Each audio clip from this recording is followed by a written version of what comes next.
Hello students, स्वागत है आपका हमारे इस नई वीडियो में। पिछली दो वीडियोस में हमने सर्च एंड एसआईज के बारे में कुछ इंपॉर्टेंट क्वेश्चंस और रेगुलर क्वेश्चंस भी देखे थे। इस वीडियो में भी हम कुछ और डिफरेंट टाइप के क्वेश्चंस को कंसिडर करेंगे। देखिए, हमारी कोशिश रहती है कि कोई भी क्वेश्चन ऐसा कोई बचे ना, हर टाइप का क्वेश्चन हम कम से कम एक एक क्वेश्चन को वीडियो में कवर कर लें।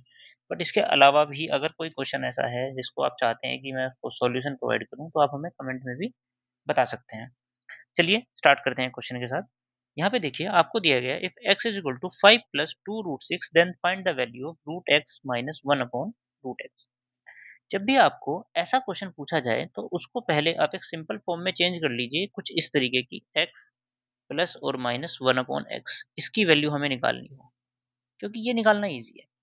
तो मैं क्या करूंगा, मैं इसको कंसिडर कर लेता हूँ root x minus 1 upon root x is equal to, suppose कीजिए मेरा है n। ठीक है, दोनों तरफ हम स्क्वायर कर लेंगे। स्क्वायर करने के बाद मेरा ये क्या हो जाएगा, a माइनस बी का होल स्क्वायर हो जाएगा, A square plus B square minus 2ab। A B में ये अपने रूट एक्स और अपन अपने रूट एक्स कट जाएंगे, is equal to N square. ठीक है, क्लियर है। उसके बाद मैं x की वैल्यू मुझे पता है क्या है, इस x की वैल्यू को यहाँ पे पुट कर देंगे।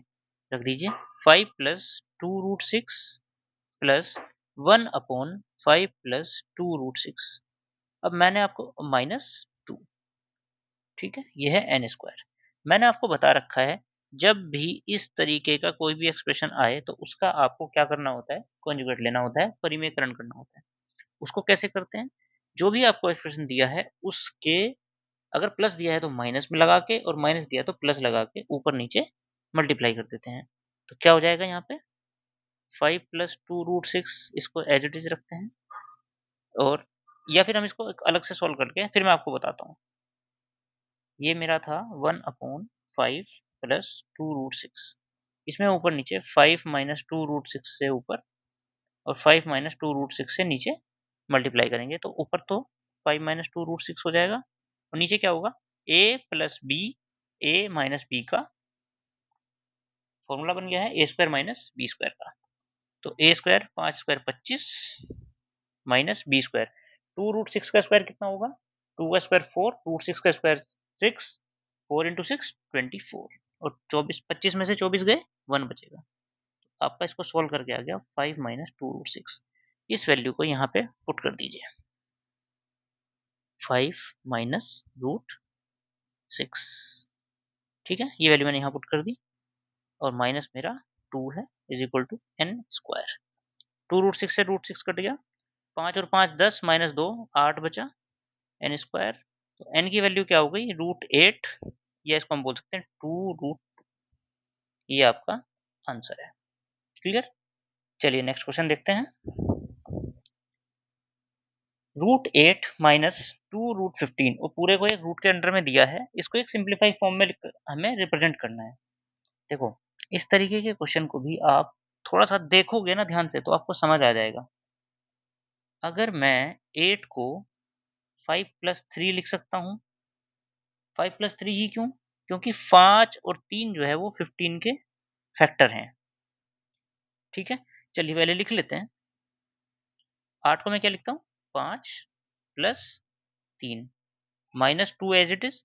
15 को भी 5 और 3 के फैक्टर में लिख लेंगे, तो कैसे लिखेंगे, √5 गुना √3। अब आप देख पा रहे होंगे, मैं 5 को √5 का स्क्वायर लिख सकता हूँ, बिल्कुल लिख सकते हैं। 3 को √3 का स्क्वायर लिख सकता हूँ, बिल्कुल लिख सकते हैं। अब आप देख पा रहे होंगे यहाँ पे ये क्या बन गया है, A square plus B square minus 2ab, एक फॉर्मूला बन गया किसका, a माइनस बी का होल स्क्वायर। तो ये हो गया है √5 माइनस √3 का स्क्वायर का फॉर्मूला। स्क्वायर से रूट कट गया, तो इसको अगर हम सिंप्लीफाइड फॉर्म में ऐसे भी लिख सकते हैं, ये आपका आंसर है। क्लियर है यहाँ पे। चलिए नेक्स्ट क्वेश्चन देखते हैं। If m and n are whole number such that m की power n is equal to 121, then find m - 1 की पावर n + 1। बहुत ही सही क्वेश्चन है।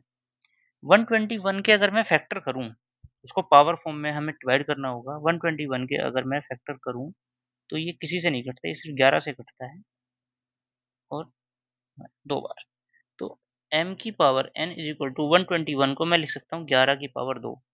दोनों ही प्राइम फैक्टर हैं, तो इसलिए जो है प्राइम नंबर है ना दोनों, 11 भी और 2 भी, तो इसलिए इसका m और n का कोई और वैल्यू हो नहीं सकती। अगर यहाँ पे कुछ और नंबर ऐसा दिया होता जिसके के मल्टीपल फैक्टर्स पॉसिबल थे, सपोज कीजिए यहाँ पे मैं आपको 16 देता है 121 की जगह, 16 को मैं 4 की पावर 2 भी लिख सकता हूँ, 2 की पावर 4 भी लिख सकता हूँ, तो ये डिफाइंड नहीं था। m और n की वैल्यू डिफाइंड नहीं हो पाती, तो पॉसिबल नहीं था इसका एक फिक्स आंसर निकालना, ठीक है। लेकिन यहाँ पे 121 एक ऐसा नंबर है जिसके कि इस तरीके के फॉर्म में रिप्रेजेंट करने का सिर्फ एक ही तरीका पॉसिबल है, तो इसलिए इसका ये फाइनाइट सॉल्यूशन तो है, ठीक है। तो m की वैल्यू यहाँ से कंपेयर करके आ गई 11, n की वैल्यू आ गई 2, ठीक है। अब इस एक्सप्रेशन में रख देंगे m minus one 11 minus one 10 की power n plus one 2 plus one 3, 10 की पावर 3 कितना हो गया 1000, आंसर है। समझ गए आपको इस बात को मैं यहाँ पे क्या बताना चाह रहा था कि अगर यहाँ पे 121 के अलावा कुछ और दे देता था, लाइक 16 दे देता, तो इसका एक फिक्स सॉल्यूशन पॉसिबल नहीं था। क्लियर है? चलिए नेक्स्ट क्वेश्चन देखते हैं। यहाँ पे देखिए आपको दिया गया है x की power y is equal to y की power x, then find x की, अब x अपॉन y की पावर x अपॉन y, ठीक है। जब भी आपको इस तरह के क्वेश्चन कुछ दे दिया जाए तो एक हम उसको कांस्टेंट के इक्वल मान लेते हैं, लाइक x की power y is equal to y की power x is equal to k। तो x की वैल्यू क्या हो जाएगी k की पावर 1 बटे y, और y की वैल्यू क्या हो जाएगी k की पावर 1 बटे x, ठीक है। जिस हमें एक्सप्रेशन की वैल्यू निकालनी है वहां पे इसको पुट कर देते हैं, तो ऊपर हो जाएगा k की पावर 1 बटे y, नीचे भी k की पावर 1 बटे x, और पूरे की पावर x अपॉन y, ठीक है। जब मैं इसको ऊपर लेके जाऊंगा तो पावर माइनस हो जाएगी, और तो ये क्या हो जाएगा k की power 1 upon y minus 1 upon x, और पूरे की पावर x अपॉन y, ये x अपॉन y के अंदर मल्टीप्लाई कर सकता हूँ, ठीक है। तो कर दीजिए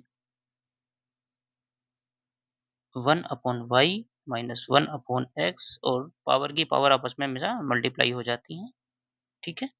के की वैल्यू क्या है हमारी एक्स की पावर वाई है, इसको हम ऐसे भी लिख सकते हैं into 1 upon Y minus 1 upon X और एक्स अपॉन वाई, वाई से वाई कट जाएगा, तो एक्स की पावर क्या बचेगी, जब एक्स के अंदर मल्टीप्लाई करेंगे तो ये हो जाएगा x की पावर x बटे वाई माइनस एक्स से x कट जाएगा, तो यानी कि 1, ठीक है। ये आपका आंसर है, यही इसका सिंप्लीफाइड फॉर्म में आंसर है, ठीक है। चलिए नेक्स्ट क्वेश्चन देखते हैं। x की वैल्यू आपको दी है 8 plus 2 root 15, then find the value of x minus 1 divided by root X. अगर आपको याद हो अभी थोड़ी देर पहले हमने एक क्वेश्चन और देखा था इसी वीडियो में, जो हमने पहला क्वेश्चन देखा था वो भी कुछ ऐसा ही था, root X minus one upon root X की वैल्यू निकालनी थी। यहाँ पे भी कुछ वैसा ही है, अगर इसको आप अलग अलग लिखेंगे तो x divided by root X minus one upon root X, ये हो जाएगा root X minus one upon root X, ये तो निकालना है मुझे। और पहले क्वेश्चन में भी क्या था, यहाँ पे आप देख सकते हैं यही निकालना था मुझे, ये, और यही एक्सप्रेशन दिया था इसी तरीके का, ठीक है। तो इसको आप खुद से सॉल्व करके मुझे बताइएगा, कमेंट में इसका आंसर बताइएगा। चलिए नेक्स्ट क्वेश्चन देखते हैं। ये क्वेश्चन आपको दिया है 3 की power x is equal to 5 की power y is equal to 45 की पावर z। तो इन दिए गए एक्सप्रेशन में से कौन सा एक्सप्रेशन सही है, ठीक है। तो मुझे जब भी तीन वैल्यू इस तरीके से दी हैं तो एक कांस्टेंट के इक्वल मान लेते हैं उसको, सपोज वो कांस्टेंट है k, ठीक। तो 3 की power x is equal to k होगी तो ये हो जाएगा 3 इज इक्वल टू के की पावर 1 अपॉन एक्स, इक्वेशन 1 मान लीजिए। दूसरा 5 इज इक्वल टू हो जाएगा के की पावर 1 अपॉन वाई, इसको इक्वेशन 2 मान लीजिए। और तीसरा क्या हो जाएगा 45 इज इक्वल टू के की पावर 1 अपॉन जेड। ठीक है, 45 को अगर मैं फैक्टर्स की फॉर्म में लिखूं तो ऐसे लिख सकता हूँ 3 × 3 × 5। क्लियर है, मल्टीप्लाई कर लीजिए इक्वेशन 1 को 2 बार और इक्वेशन 2 को 1 बार। जब हम इसको मल्टीप्लाई करेंगे तो इधर क्या आ जाएगा k की पावर x इंटू k की पावर x इंटू k की पावर 1 अपॉन वाई। क्लियर है, ये क्या है, ये है 45। इसको लिख सकता हूँ मैं k की power 1 upon Z is equal to k की पावर, ये सारी पावर्स ऐड हो जाएंगी यानी कि 2 upon X plus 1 upon Y. Compare करने पर क्या मिला मुझे, 1 upon Z is equal to 2 upon X plus 1 upon Y. आप कंपेयर कर लीजिए कि आपका कौन सा एक्सप्रेशन यहाँ पे मैच हो रहा है। 2 by X is equal to 1 minus Z, 1 upon Z minus 1, ये एक्सप्रेशन यहाँ पे मैच हो रहा है। इसको जब मैं इधर भेज दूंगा तो 2 upon X is equal to 1 upon Z minus 1 upon Y. ठीक है, समझ गए आप। ठीक है, इस वीडियो में भी हमने काफी अलग अलग तरीके के क्वेश्चंस देखे। इसके अलावा भी अगर कोई भी क्वेश्चन हो तो आप मुझे कमेंट जरूर करिएगा। इस वीडियो में इतना ही, धन्यवाद।